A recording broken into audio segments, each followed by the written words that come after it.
Everyone, आज मैं आपको हिंदी व्याकरण से चौथा चैप्टर अशुद्ध शब्दों का शुद्ध रूप आपको पढ़ाऊंगी। बच्चों, कुछ शब्द ऐसे होते हैं जिनका उच्चारण गलत होता है, यानी गलत किया जाता है तो उन्हें गलत भी लिख ही दिया जाता है। मेरे कहने का अर्थ ये है कि जब हम कोई शब्द गलत उच्चारित करते हैं यानी गलत बोलते हैं तो उसे हम गलत ही लिख लेते हैं।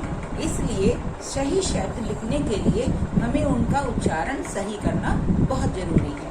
कुछ शब्द होते हैं जिन्हें हम गलत उच्चारण करते हैं तो गलत ही लिख लेते हैं। उनमें से कुछ शब्द आपकी बुक में भी दिए गए हैं। अब जैसे एक शब्द स्पेशल है, जैसे चिन्ह, उसको बोलते चिन्ह है जबकि उसको लिखते सही तरीके से हैं, इस तरीके से ची न।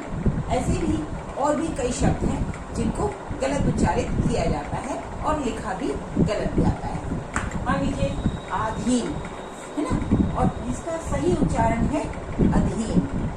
इसके बाद शब्द है अनिल, जबकि इसका सही उच्चारण या शुद्ध रूप जो है वो है अनिल। कवि, कवि का शुद्ध रूप है कवि।